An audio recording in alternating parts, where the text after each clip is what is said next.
হুমায়ূন আহমেদ বাংলা সাহিত্যের অন্যতম পাঠকনন্দিত লেখক। বলা হয়ে থাকে শরৎচন্দ্রের পর বাংলা সাহিত্যের সবচেয়ে জনপ্রিয় ঔপন্যাসিকের নাম হুমায়ূন আহমেদ। 1972 সালে নন্দিত নরকে দিয়ে শুরু, এরপর সুদীর্ঘ 50 বছর, এমনকি মৃত্যুর কয়েক বছর পর এখনো তার জনপ্রিয়তা তুঙ্গস্পর্শী। জন্ম 1948 সালে মোহনগঞ্জে। বাবা ফয়জুর রহমান আহমেদ, মা আয়েশা ফয়েজ। ঢাকা বিশ্ববিদ্যালয়ে রসায়ন বিষয়ে পড়াশোনা করেছেন। পিএইচডি করেছেন যুক্তরাষ্ট্রের নর্থ ডাকোটা স্টেট ইউনিভার্সিটি থেকে। বেশ কয়েক বছর ঢাকা বিশ্ববিদ্যালয়ে অধ্যাপনা করেছেন। তার গল্পে মধ্যবিত্ত নাগরিক জীবন সুনিপুণভাবে ফুটে উঠেছে। লেখালেখির পাশাপাশি তিনি ছিলেন একজন গুণী নির্মাতা। তার নির্মিত বেশ কিছু চলচ্চিত্র দেশে ও দেশের বাইরে সমাদৃত ও পুরস্কৃত হয়েছে। জাপানের সরকারি টেলিভিশন চ্যানেল এনএইচকে তাকে নিয়ে তৈরি করেছে হু ইন দ্য এশিয়া নামে একটি প্রামাণ্যচিত্র। তার অনুজ বিজ্ঞান লেখক মোহাম্মদ জাফর ইকবাল ও কার্টুনিস্ট হাসান হাবিবও স্ব-স্ব-ক্ষেত্রে বেশ জনপ্রিয়। আমাদের আজকের গল্প হুমায়ূন আহমেদ রচিত জাদুকর। গল্পটি পাঠ করেছেন জাওয়াত। আজ হাফ ইয়ারলি পরীক্ষার অঙ্ক খাতা দিয়েছে। বাবলু পেয়েছে 8.5। শুধু তাই নয়, খাতার উপর লাল পেন্সিল দিয়ে ধীরেন স্যার বড় বড় করে লিখে দিয়েছেন গরু। কি সর্বনাশ! বাবলু খাতা উল্টে রাখলো যাতে গরু লেখাটা কারো চোখে না পড়ে। কিন্তু ধীরেন স্যার মেঘ স্বরে বললেন, এই বেঞ্চের উপর উঠে দাঁড়া। বাবলু বেঞ্চটির উপর উঠে দাঁড়ালো। তোর অঙ্ক খাতায় কি লিখেছিস সবাইকে দেখা। সে মুখ কালো করে সবাইকে খাতাটা দেখালো। ফার্স্ট বেঞ্চে বসা কয়েকজন ভ্যাক ভ্যাক করে হেসে ফেলল। ধীরেন স্যার গর্জন করে উঠলেন, এই কে হাসে? মুখ সারাই করে বন্ধ করে দেব। হাসি বন্ধ হয়ে গেল সঙ্গে সঙ্গে। ধীরেন স্যারকে সবাই জমের মতো ভয় করে, আড়ালে ডাকে জম স্যার। ফার্স্ট বেঞ্চে আবার একটু খিকখিক শব্দ হলো।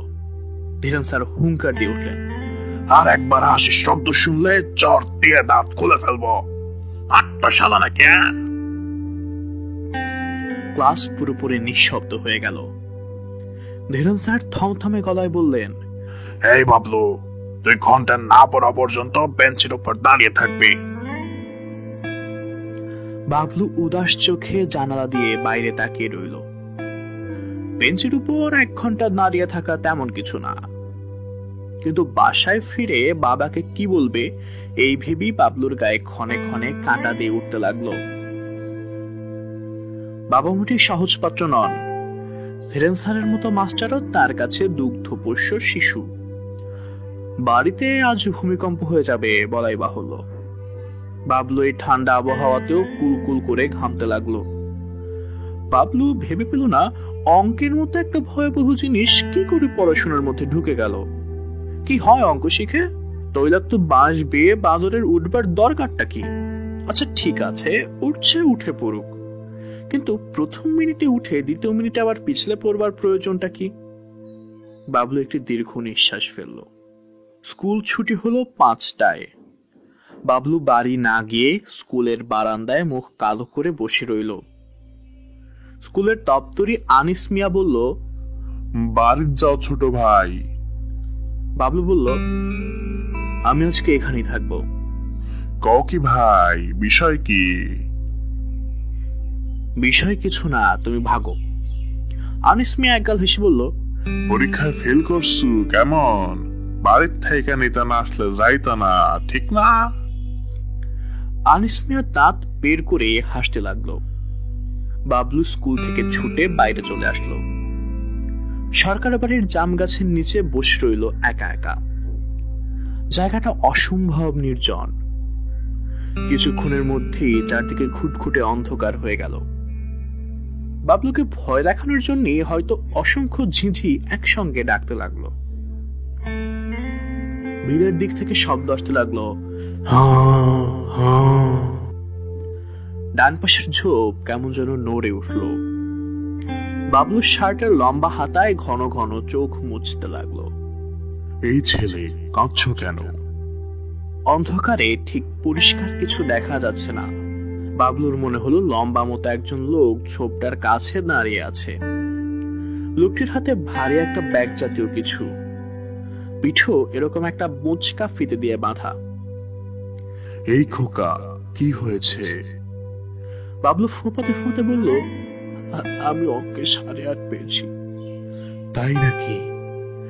জি, আর ধীরেন স্যার আমার খাতায় উপর লিখে দিয়েছেন গরু।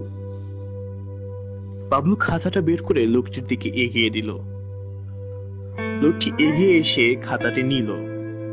সে বেশ লম্বা, এই অন্ধকারেও প্রকাণ্ড বড় একটা চশমা পরা থাকায় প্রায় সমস্ত মুখ ঢাকা পড়ে আছে।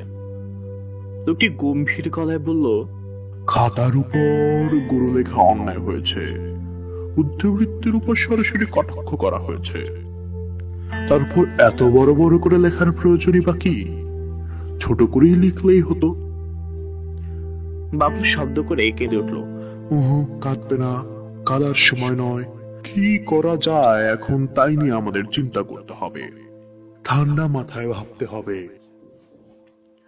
বাবলু ধরা গলায় বলল, আমি স্কুলে যাব না, বাসাও ফিরে যাব না। বাকি জীবনটা জাম গাছের নিচে বসে কাটিয়ে বউ, না হয় জাহাজের খালাসি হয়ে বিলা চলে যাব। বুদ্ধিটা মন্দ না, কিন্তু চট করে কিছু একটা করা ঠিক হবে না। ঠান্ডা মাথায় ভাবতে হবে। তোমার নাম তো জানা হলো না। আমার নাম বাবলু, ক্লাস 7 পড়ি। আপনি কে?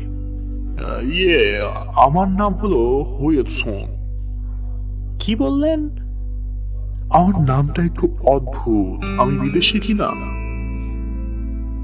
কি করেন আপনি? আমি একজন পর্যটক। আমি ঘুরে বেড়াই।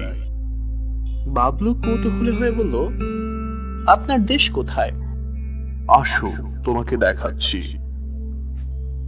হুয়েটসন আকাশের দিকে আঙুল দিয়ে দেখালো, ওই যে দেখছো ছায়া ছায়া, ওইটা হচ্ছে ছায়াপথ, মিল্কওয়ে গ্যালাক্সি, স্প্রিং এর মতো। এর মাঝামাঝি একটি সৌরমণ্ডল আছে। আমরা তাকে বলি নয়ন ক্লিনি। তার 9 নম্বর গ্রহটিতে আমি থাকতাম। বাবলু একটু সরে বসলো। পাগল নাকি লোকটা? কথা বলছে দিব্যি ভালো মানুষের মতো। বুঝলে বাবলু, বলতে গেলে আমরা বেশ কাছাকাছি থাকি। পৃথিবীও কিন্তু মিল্কওয়ে গ্যালাক্সিতে পড়েছে। আপনারও বুঝি বাংলায় কথা বলেন? তোমার সঙ্গে কথা বলছি কারণ আমার সঙ্গে একটি অনুবাদক যন্ত্র আছে। সে ইশারা করে গোলাকৃতি একটি বাক্স দেখালো। বাক্সটি তার কাঁধের কাছে ঝুলছে। মশার আওয়াজের মতো পিনপিন একটি শব্দ আসছে সেখান থেকে। এই যন্ত্রের সাহায্যে যে কোনো বুদ্ধিমান প্রাণীর ভাষা বুঝতে পারা যায় এবং সে ভাষায় কথা বলা যায়। প্রাণীদের মস্তিষ্কের নিউরনে বিভিন্ন ধ্বনির যে লাইব্রেরি আছে এবং শব্দবিন্যাসের যে সমস্ত ধারা তা এই যন্ত্রটি ধরতে পারে। বাবুর একটু ভয় ভয় লাগলো। লোকটি বলল, এই যে চারদিকে ঝিঁঝি পোকা ডাকছে, এরা কি বলছে তা তুমি বুঝতে পারবে যদি যন্ত্রটা তোমার কাঁধে ঝুলিয়ে দেই। দেব? বাবলু ভয়ে ভয়ে বলল, দিন, কিন্তু ব্যথা লাগবে না তো? খানিকটা মাথা ভুঁ ভুঁ করবে হয়তো, দিয়ে দেখো। হুয়েটসন যন্ত্রটা বাবলুর কাঁধে বসিয়ে দিতেই বাবলু শুনল ঝিঁঝি পোকাগুলো কথা বলছে। পোকা চাই, খাবারের জন্য পোকা চাই। এ লোক দুটি যাচ্ছে না কেন? কি করছে কি করছে? এরা দুজন কি করছে? পোকা চাই, পোকা চাই, পোকা চাই। বাবলু স্তম্ভিত হয়ে গেল। লোকটি বলল, মানুষ যেভাবে কথা বলে এরা কিন্তু সেভাবে কথা বলে না। ডানার সঙ্গে ডানা ঘষে শব্দ করে। ভাবের আদান প্রদানের কত অদ্ভুত ব্যবস্থাই না প্রাণী জগতে আছে। বাবলু তার কথায় কান দিচ্ছিল না, কারণ সে পরিষ্কার শুনতে পেল জাম গাছের একটি পাখির বাসা থেকে ফিস ফিস করে কথাবার্তা হচ্ছে। এই লোক দুটি কি বক বক শুরু করেছে, ঘুমোতে দেবে না নাকি? ঠিক বলেছ, মানুষের মধ্যে কাণ্ড জ্ঞান বলে কিছুই নেই, এগুলো মহা বোকা।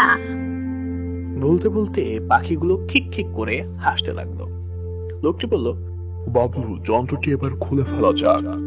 তোমার অভ্যাস নেই, মাথা ধরে যাবে। বাবলু বলল, আমি যদি এখন ওদের সাথে কথা বলি ওরা আমার কথা বুঝতে পারবে? দু একটা কথা বুঝতে পারে, তবে বেশিরভাগই বুঝবে না। ওদের বুদ্ধিবৃত্তি নিম্ন স্তরের। অবশ্যই সবার না, পৃথিবীতে অনেক বুদ্ধিমান প্রাণী আছে। যেমন ধরো তিমি মাছ। তিমি মাছ বুদ্ধিমান? অত্যন্ত বুদ্ধিমান। শুধু হাত নেই বলে যন্ত্রপাতি তৈরি করতে পারে না। ডলফিনও খুব বুদ্ধিমান। ওদের যদি হাত থাকতো তাহলে পৃথিবীর চেহারা পাল্টে যেত। ওদের হাত নেই কেন?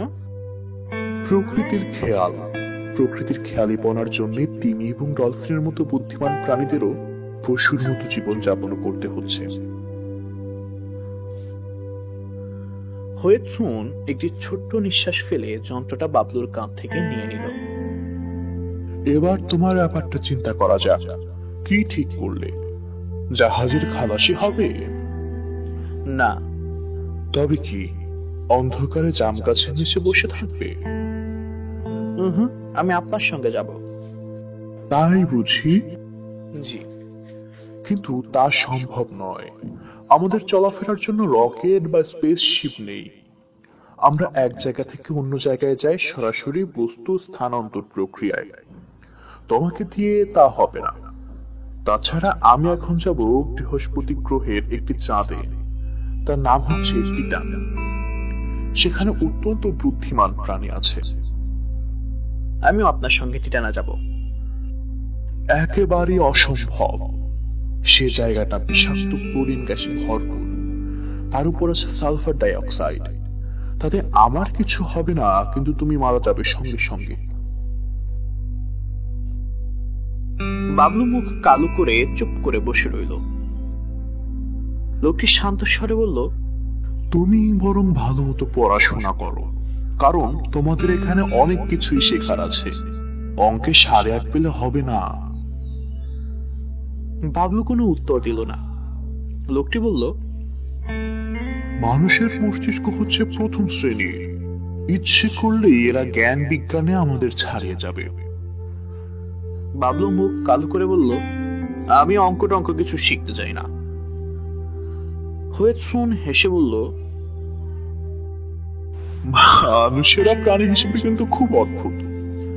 এরা প্রায় সবসময় যা ভাবে তা বলে না। মুখে এক কথা বলে কিন্তু মনের কথা ভিন্ন।